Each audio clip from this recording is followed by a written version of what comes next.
여러분, 우리가 누군가를 만납니다. 또 누군가의 부탁을 합니다. 근데 내가 만나는 그 사람을 쉽게 보거나 별것 아니라고 생각하면 그 부탁과 그 대답이 시원찮겠죠. 그러나 저와 여러분이 고대하고 기대하면서 정말로 준비된 만남을 하고 그 만남 속에서 가장 귀한 답을 얻게 됩니다. 예수님을 만나는 것은 어떤 것입니까?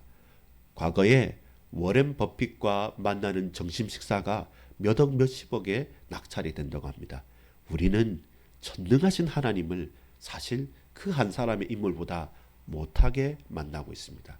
여러분, 오늘 물 좀 달라고 하는 이가 누구인지 안다면 우리의 만남과 고백은 달라질 것입니다. 기도합니다. 아버지 하나님, 야곱의 우물에서 야곱보다 더 큰 이를 만나게 하옵소서. 내가 의지하고 내가 사랑하고 내가 붙들고 내가 놓치지 않는 그것보다 우리 주님이 비교할 수 없는 분이시며 그 모든 것들을 초월하셔서 지금도 다스리시고 역사하시는 하나님이신 줄 알고 그 하나님을 온전히 믿는 신앙인으로 믿음의 고백이 흘러 넘치게 하옵소서. 예수 그리스도의 이름으로 간절히 기도 올리옵나이다. 아멘. 여러분 반갑습니다. 오늘 2026년도 2월 9일 월요일입니다.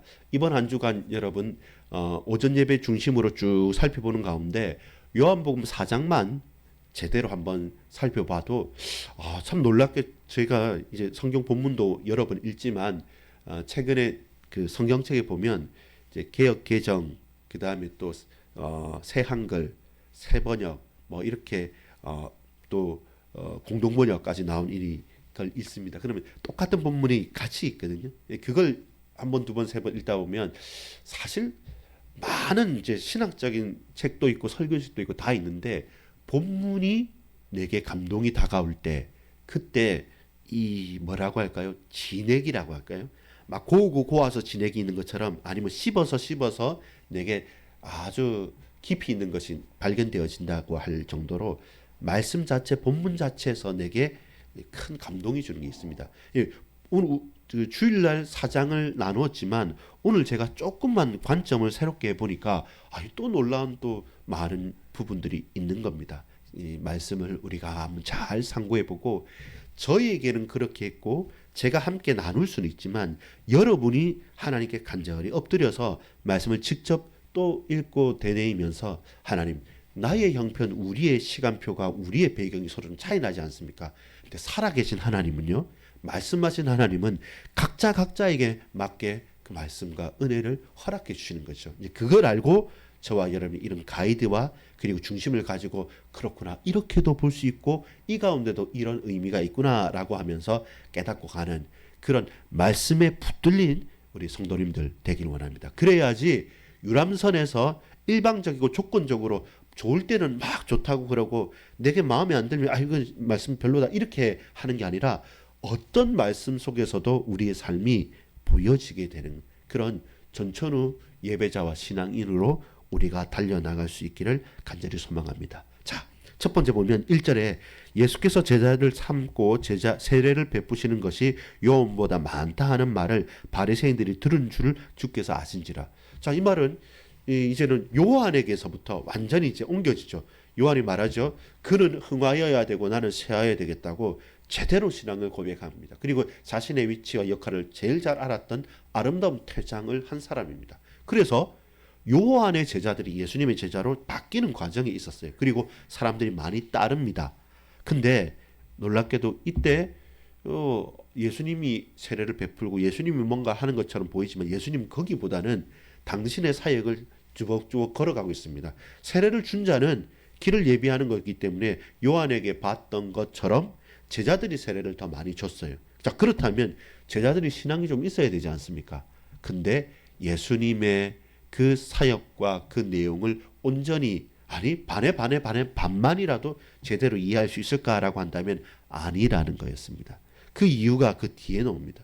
제자들이 세례 줄 만큼 한 자리 한다고 목소리 쳤지만 이들은 두 가지를 이해 못했습니다. 첫 번째 3절에 보니까요. 4절에 보니까요. 3절 4절에 유대를 떠나서 다시 갈릴리로 가실새 사마리아를 통과하여야 하겠는지라. 예수님께서 말하는, 나는 저 갈릴리로 가는데 그 갈릴리 가는 가운데 사마리아라는 곳을 반드시 지나가겠다는 겁니다. 예수님의 그 권위가 있기 때문에 제자들 반대를 못했지만 이건 사실 안 하는 일입니다. 그쪽은 안 가는 곳이에요. 베세다를 통해서 저기 요단강으로 같이 이렇게 계곡 쪽으로 가는 거지, 전혀 생뚱맞는, 왜 하필 사마리아냐, 이 스캔들이 일어날 수도 있고 사람들이 손가락질 할 수 있는데, 되도록이면 이 뭐 똥이 무서워서 피하냐 더러워서 피하지 하면서 돌아가는 길인데 예수님은 반드시 그 길로 가겠다는 거죠. 그게 예수님께서 의도하신 부분이잖아요. 근데 그 의도를 제자들은 마치 묻지도 못하고, 근데 마지못해 따르지만 이해할 수 없는 거죠. 그리고 그들은 들어갑니다. 어디? 사마리아 수가라는 동네를 지나치는 때인데, 마침 그때 그곳이 어느 때냐면 12시나 정도 됐습니다. 낮 점심 딱 시간입니다. 그러니까 뜨거워요. 그리고 그 지역의 특성상 그 낮에는 그렇게 움직이면 안 됩니다. 근데 잘 지리로 아는 것도 아니고, 그리고 가보지도 않았던 그곳을 지나가니까 배는 고프고 먹을 것은 있어야 되니까 제자들이 뭐 합니까? 이제는 서로 얘기해서 자, 먹을 것 구하러 들어간다는 겁니다. 아니, 자존심이 있지. 거기로 안 간다는 사람들이 거기는 먹지도 않았는데 배고프니까 육신적인 먹을 것을 구하려 그들과 상종하지 않던 그곳으로 들어가게 됩니다. 근데 마침 거기서 예수님 쉬시는 곳이 야곱이 아들 요셉에게 주었던 야곱의 우물에 있는 곳이었죠. 한적한 곳이고 뜨거운 대학별 아래에 있기 때문에 누가 이렇게 아침 저녁으로나 여인들이나 사람들이 와서 물을 깃고 또 양에게 물 먹이는 거 있지 잘 없는 곳이기 때문에 거기에 자리 잡을 수도 있습니다. 근데 그 제자들은 먹을 것을 고생해서 상종하지 않던 그 사마리아, 그것도 성 안으로, 동네 안으로 찾으러 갔고, 반대로 똑같은 이유입니다. 먹고 살기 위해서 뭔가 이유가 있어서, 아픔이 있어서, 문제가 있어서, 구체적이진 모르지만 그러나 항아리를 들고 그 낮에 물을 기르러 올 수밖에 없는 사마리아, 이름 없는 사마리아 여인 한 명이, 수가 동네 여인 한 명이 수가 떼기 나온 거죠. 그런데 예수님과 딱 맞는 겁니다. 장소의 이동이죠. 보세요. 제자들은 먹기 위해서 자기들이 꺼리꼈던 것을 결국에는 굴복하고 들어가고, 반대로 그 사마리아 성에서 먹기 위해서 나온 사람이 있었어요. 마시기 위해서 나온 사람이 있었어요. 방향이 다른 거예요. 우리가 살아가는 목적과 내용이 먹고 살기 위해서 한다고 합니다. 직장도 일도. 근데 그게 더 세상으로 가는 사람이 있고 더 주님께로 나오는 사람이 있습니다. 여러분은 어느 방향입니까? 우리는 어느 방향이어야 됩니까? 누가 물어볼 수 있습니다. 아니 목사님, 그러면 먹고 살아야 되니까 해야 되지 않습니까? 맞아요. 맞는데 그 방향이 뭐라는 거예요. 만약에 예수님께서 모세보다 못하신 분입니까? 메추라기 때 왜 못하겠습니까? 하늘의 만남 왜 못 내리겠습니까? 근데 제자들은 지레 짐작한 겁니다. 하필 그쪽으로 가면 우리가 단골집도 있고 자주 가는 곳이기 때문에 먹고 마시고 쉴 곳도 있는데 하필 이곳으로 반드시 가겠다고 해가지고 짜증나게 정말로 우리에게 이런 굴욕감을 남겨주냐. 말은 안 하고 성경은 없지만, 근데 제자들은 나중에도 계속 예수님과의 대화에서 보면 먹는 것 가지고만 신경을 써요. 누가 먹을 거 먼저 주셨냐 막 이렇게. 그 방향에서 보면 먹을 것을 위해서 자신의 지조와 원칙도 깨어버리고 들어가는 사람이 있고, 반대로 그렇게 버려진 땅, 외면받는 땅 사마리아에서, 근데 야곱의 우물이잖아요.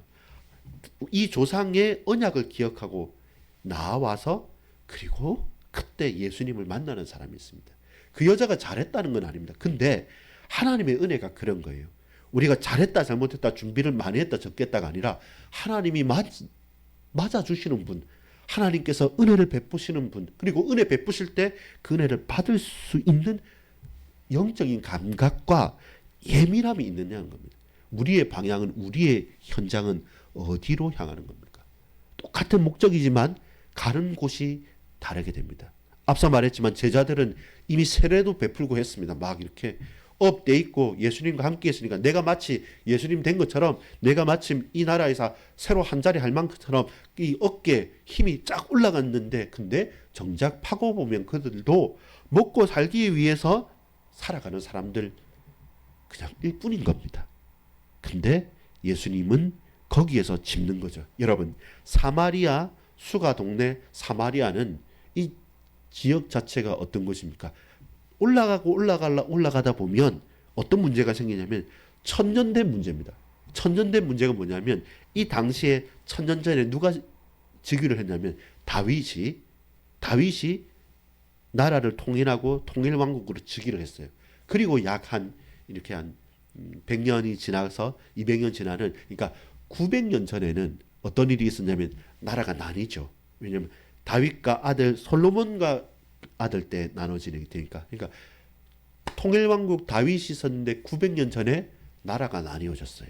그래서 북이스라엘 지금 사마리아 지역이 그때 사마리아가 아닙니다. 사마리아 사람이 아니고 북이스라엘 남유다로 나누어졌고 그리고 약 700년 전에는 아수르가 먼저 이 북이스라엘을 멸망시켰어요. 그리고 그때부터 이제 큰 문제가 생긴 게 그 북이스라엘의 아수르가 멸망당하고 나서 아수르가 통원 전체 전 세계에서 다른 잡족들을 해서 풀어서 거기에서 혼혈 민족을 만들어 버린 겁니다. 그러니까 어떻습니까? 이제는 선민의식에 찌들어 있던 이 백성들이 북이스라엘하고 사마리아 지역하고는 상종을 안 하는 거죠.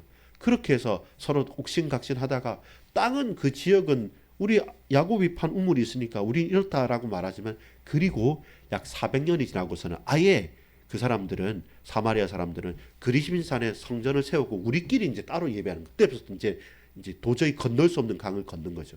그렇게 있다가 결국 지금으로부터 200년 전에 완전히 멸망을 해버린 거죠. 그러니까 저 사마리아 저기는 하나님 우상숭배하고 자기 타협하고 제대로 오리지널 예루살렘에 예배드리지 않으면서 저렇게 해서 결국 망했구나라고 하면서 손가락질하는 완전히 저주받은 땅.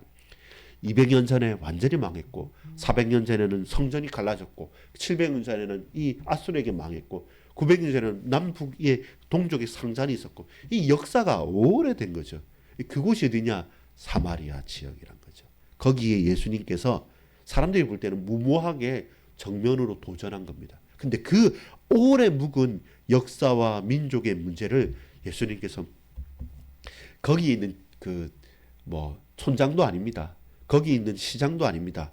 그냥 거기에 질시받고 고통스러워하고 문제 있는 그 이름 없는 여자 그 한 사람하고 대화하면서 그 인생의 모든 문제를 팍 풀어가는 장면이 요한복음 4장이에요. 그래서 그 일부이고 그 시작입니다. 그 시작에서 이제는 그 여인에게 깨우치는 거죠. 갑자기 이제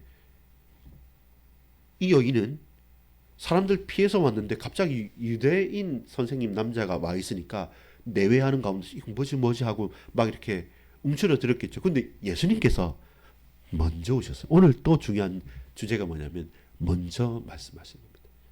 아무도 가지 않는 사마리아에 먼저 오셨고 그 사람들의 눈을 피하여서 물길로 왔던 그 여인에게 먼저 다가오셔서 말씀합니다.